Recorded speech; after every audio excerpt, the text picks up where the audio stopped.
नमस्कार आप सभी को। मैं नेहा दहिया आप सभी के अपने YouTube चैनल त्रिदिशाई क्लासेस में आपका हार्दिक स्वागत करती हूं। और आज मैं आप लोगों के लिए लेकर आई हूं संधि और संधि विच्छेद की क्लास नंबर 11। 10 क्लास हम पहले पढ़ चुके हैं। जिन्होंने वीडियोस नहीं देखी हैं वो चैनल पर जाकर विजिट कीजिए और उन वीडियोस को ज़रूर देखें। क्लास बहुत महत्वपूर्ण है। जिन भी एग्ज़ाम्स में हिंदी पूछी जाती है उन सभी एग्ज़ाम्स के लिए ये क्लास बहुत ही महत्वपूर्ण है। तो जाइए क्लास ज़रूर देखिए, चैनल को विजिट कीजिए। अगर क्लास आपको पसंद आती है तो लाइक कीजिए, चैनल को सब्सक्राइब कीजिए और कोई भी क्वेरीज अगर आपकी है तो कमेंट सेक्शन में मेंशन ज़रूर कीजिए। बिना समय गवाए चलिए शुरू करते हैं आज की क्लास। तो आज का हमारा टॉपिक है विसर्ग संधि। हम पहले क्लासेस कर चुके हैं जिसमें स्वर संधि और व्यंजन संधि हम पढ़ चुके हैं। तो देखते हैं विसर्ग संधि, ये क्या होती है विसर्ग संधि, और इसकी परिभाषा देखते हैं हम क्या है। तो विसर्ग के बाद में स्वर या व्यंजन आ जाने पर, ठीक है, विसर्ग आपको पता होगा, जैसे जब किसी भी शब्द के पीछे जब जो दो डॉट हम देखते हैं लग जाती हैं तो वहाँ पर विसर्ग संधि होती है।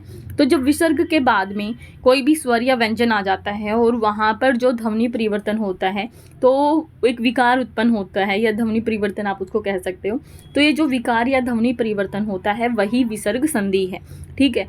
तो विसर्ग के बाद में जब कोई स्वर या व्यंजन आ जाता है और स्वर या व्यंजन आने के बाद में कोई ध्वनि परिवर्तन या विकार उत्पन्न होता है उसे हम विसर्ग संधि कहते हैं, ठीक है। इस संधि में विसर्ग के स्थान पर कोई दूसरा वर्ण आ जाता है, कोई भी दूसरा शब्द आ जाता है और विसर्ग का वहाँ पर लोप हो जाता है, ठीक है। तो जो दो बिंदु आपको दिखाई देते हैं वो नहीं होंगे। इसका हम एग्जाम्पल देख लेंगे कुछ, जैसे अतः और एव। अतः के बाद में जब एव हमने शब्द जोड़ा तो शब्द बन गया आपका अतएव। यहाँ पे विसर्ग का लोप हो जाता है। क्यों? क्योंकि जब स्वर, यहाँ पे हमने पढ़ा अभी कि विसर्ग के बाद में जब कोई स्वर या व्यंजन आता है तो ए जो ध्वनि है वो स्वर ध्वनि है, हम जानते हैं। तो जब विसर्ग के बाद में कोई भी स्वर या व्यंजन ध्वनि आ जाती है तो उसके बाद में जो ध्वनि परिवर्तन या विकार उत्पन्न होता है उसको हम विसर्ग संधि कहते हैं, ठीक है। तो अब इसका पहला नियम हम देखते हैं।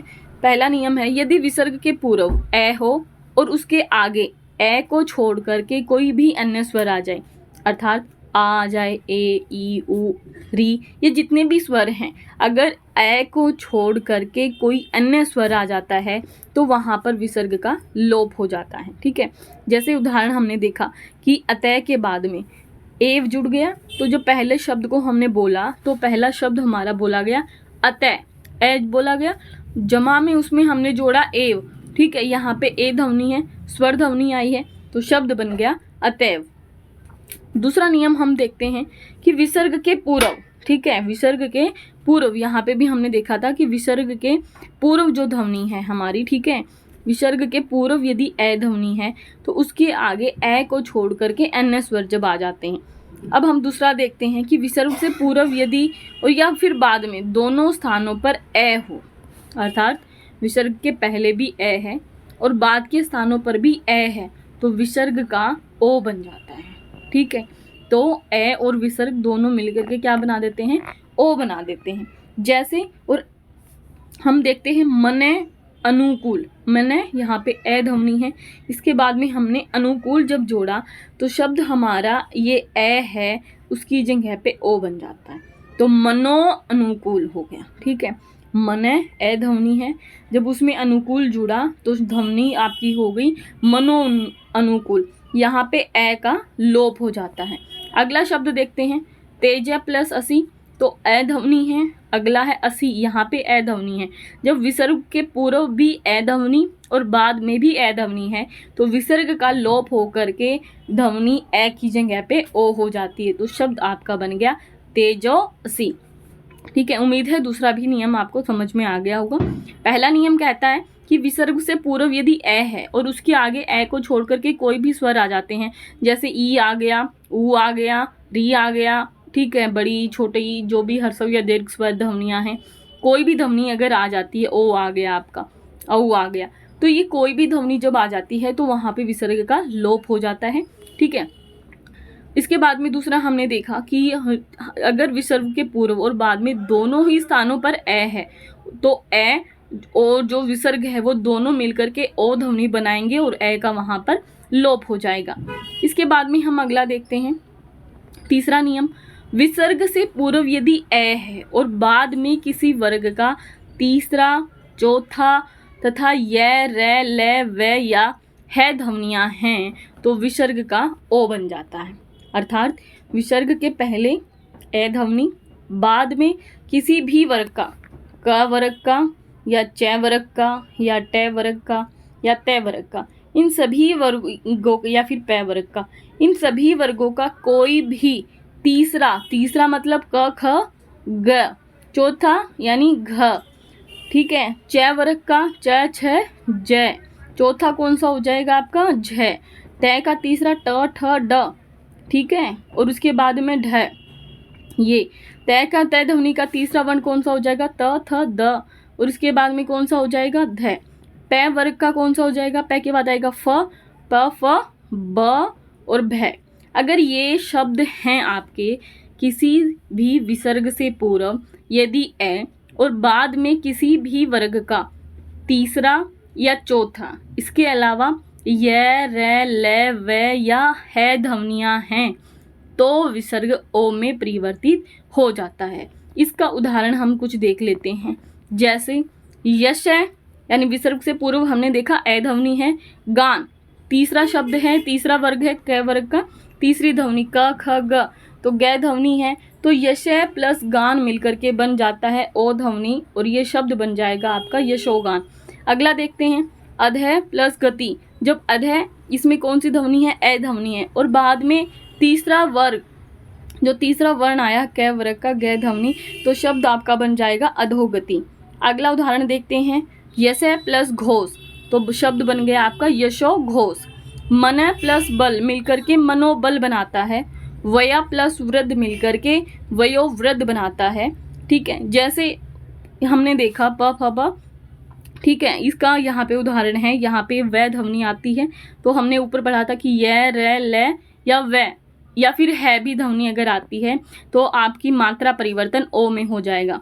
मने प्लस हर मिलकर के मनोहर बनाता है। तमय प्लस गुण मिलकर के तमोगुण बना जाता है। मने योग, यह ध्वनि है, ठीक है, तो मने ए ध्वनि दे रहा है। उसके बाद में हमने देखा कि जब मन है, अब बोलोगे मन, अ ध्वनि है, विसर्ग से पहले ए ध्वनि है और बाद में यह ध्वनि है।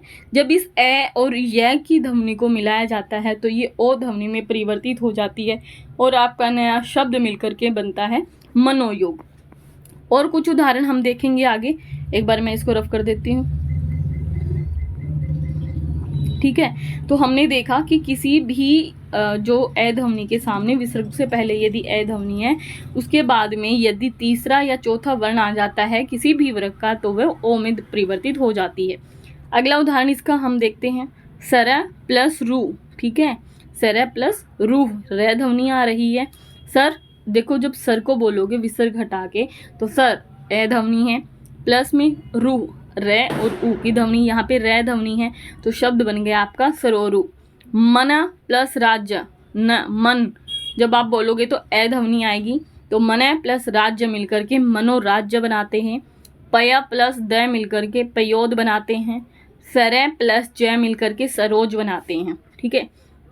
मन प्लस विकार मिलकर के मनोविकार बनाते हैं, ठीक है, क्योंकि यहाँ पे कौन सी ध्वनि आ जाएगी, ओ ध्वनि में परिवर्तित ये हो जाएगा। यहाँ पे देखो आप ध्यान से, द वर्ण है तो द कौन सा, त थ द, तीसरा शब्द है तो ध्वनि परिवर्तित होगा ओ में। सर के बाद में जब हम देखते हैं ज ध्वनि है, हमने पढ़ा था च छ ज ध्वनि, तीसरा वर्ण है तो ज ध्वनि यहाँ पे आया, तीसरा वर्ण आया, तो ये मिलकर के क्या बनाएंगे, ओ बनाएंगे। मने प्लस विकार, वह ध्वनि आ गया यहाँ पे। पया यानी प, प के बाद में क्या है, ए ध्वनि है। उसके बाद में तीसरा शब्द क्या है, ध, तो त वर्ग का तीसरा वर्ण होता है त थ द, तीसरा वर्ण हो गया। चौथा वर्ण कौन सा आएगा, ध, हमने पढ़ा था तीसरा या चौथा वर्ण, ठीक है, तो यहाँ पे कौन सा हो जाएगा, पयोधर। तेज प्लस मैं, ठीक है, तेज प्लस मैं, यहाँ पे प फ ब और चौथा वर्ण कौन सा था, प फ ब भ, ठीक है, मैं, ठीक है, लेकिन यहाँ पे भी क्या हो रहा है, मैं में तेजो मैं हो रहा है। तपे प्लस धन, तपो धन। अब इसके बाद में हम देखते हैं चौथा, अगला जो नियम है हमारा कि विसर्ग से पूर्व यदि ए है, ठीक है, विसर्ग से पहले यदि ए ध्वनि है और आगे च या छ ध्वनि हो जाती है तो विसर्ग हमारा श में परिवर्तित हो जाएगा। यदि ए है विसर्ग से पहले और आगे ट या ठ है तो हमारा विसर्ग श में परिवर्तित हो जाएगा षटकोण वाले में। और अगर त और थ है, ठीक है, विसर्ग के आगे त या थ ध्वनि है तो ये श में परिवर्तित हो जाएगा। अभी तक हमने देखा था तीसरा और चौथा वर्ण, अब हम देख रहे हैं पहला या फिर दूसरा वर्ण होना चाहिए, ठीक है। जैसे च छ कौन सा वर्ण है, पहला और दूसरा है, ठीक है। ट ठ पहला और दूसरा है, त और थ ये भी पहला और दूसरा है, ठीक है। और यदि विसर्ग के पहले ऊ ध्वनि है तो और आगे ट है तो भी वह श के षटकोण में परिवर्तित हो जाता है। इसके उदाहरण हम देख लेते हैं। उदाहरण बहुत ज़्यादा जरूरी हैं क्योंकि उदाहरण से ही ये जो भी ध्वनियाँ परिवर्तन हम देख रहे हैं वो उदाहरण से ही आप लोगों को ज़्यादा समझ में आ सकती हैं। तो देखते हैं, जैसे है पुनः प्लस च, तो शब्द बन गया पुनश्च, क्योंकि ये विसर्ग हट करके किस में परिवर्तित होगा, श में परिवर्तित होगा, तो पुनश्च बन गया, ठीक है। अगला है मन प्लस ताप, तय है तो ये किस में जाएगा, स में परिवर्तित होगा, तो मन तो आपका पहले से ही विसर्ग हट जाएगा और स बन जाएगा आपका जो तय है वो आधे स में परिवर्तित हो जाएगा, मनस्ताप। अगला है धनु प्लस टंकार, यहाँ पे ऊ ध्वनि है और ऊ के बाद में ट ध्वनि। हमने पढ़ा कि यदि विसर्ग के पहले ऊ ध्वनि आती है और आगे ट ध्वनि आ जाती है तो ये किस में परिवर्तित हो जाएगा, आधे श में परिवर्तित हो जाएगा। या फिर इसको आप कह सकते हैं कि ये जो ध्वनियाँ रहेंगी वो स्वर रहित ध्वनियाँ रहेंगी, ठीक है। तो हमने देखा पुनश्च में परिवर्तित हुआ, मन प्लस ताप, यहाँ पे श जुड़ गया आधा से, मनस्ताप बन गया, धनु प्लस टंकार मिलकर के धनुष टंकार बन गया। इसके बाद में हम अगला नियम देखते हैं कि यदि विसर्ग के पहले ए है और आगे क ख प फ श या श है, ठीक है, क्या है, क ख प फ श या स है तो विसर्ग ही रहता है, ठीक है। यदि हमने पढ़ा था कि च या छ है उसमें क और ख की बात नहीं थी, ना प वर्ग की बात की गई थी, तो क या ख है, प या फ है और ये श या श है तो विसर्ग रहता है। उदाहरण देखते हैं, जैसे अंत प्लस कर्ण, अंत है यहाँ पे ए ध्वनि है प्लस कर्ण हमने यहाँ पे क शब्द है तो विसर्ग आपका रहेगा तो शब्द बन जाएगा अंतःकरण। प्रातः प्लस काल मिलकर के प्रातः काल मिल गया और रज प्लस कर्ण मिलकर के रज कर्ण मिल गया, ठीक है। रज मतलब धूल होता है, कर्ण मतलब कर्ण ही, तो धूल के कर्ण। तो ये आपको समझ में आ गया होगा कि यदि विसर्ग से पहले यदि ए है और बाद में च या छ, यहाँ पे क और ख की बात नहीं है, ना ही प और फ की बात है, तो यदि च वर्ग ट वर्ग और त वर्ग इनके अगर शब्द हैं तब परिवर्तन कुछ और होगा, तो वहाँ पे विसर्ग का लोप हो जाएगा और दोनों ही या तीनों ही वर्गों में अलग अलग श की ध्वनि जो है निकल करके आती है। यदि च या छ है तो वो श की शलगम वाले श में परिवर्तित होगा, यदि ट और ठ है तो श षटकोण में परिवर्तित होगा और यदि त और थ ध्वनियाँ हैं तो वह स में परिवर्तित होगा। फिर हम देखते हैं कि यदि विसर्ग से पहले ए ध्वनि है और आगे आकर के क वर्ग के प्रथम दो शब्द यानी क या ख हैं, या फिर प वर्ग के दो शब्द प और फ हैं, या फिर श शलगम या स का जो सपेरा जिसको आप कहते हैं वही जो शब्द हैं, तब विसर्ग आपका बना रहेगा, अन्यथा विसर्ग हट जाता है। ये विसर्ग संधि के 5 नियम थे जो हम लोगों ने आज पढ़े हैं। इन्हीं 5 नियमों में से मैं आपको आज के लिए कुछ काम दे रही हूँ, उम्मीद है आप लोग उसको करके ज़रूर कमेंट सेक्शन में लिखेंगे। सबसे पहला जो शब्द है वो है नमस्ते। तो आपको बताना है कि नमस्ते जो शब्द है वो किस तरीके से इसका संधि विच्छेद होकर के बनेगा, या फिर आप इसको ऐसे समझ सकते हैं कि जो नमस्ते शब्द है वो कैसे बना है, किन किन शब्दों को जोड़ करके बना है नमस्ते।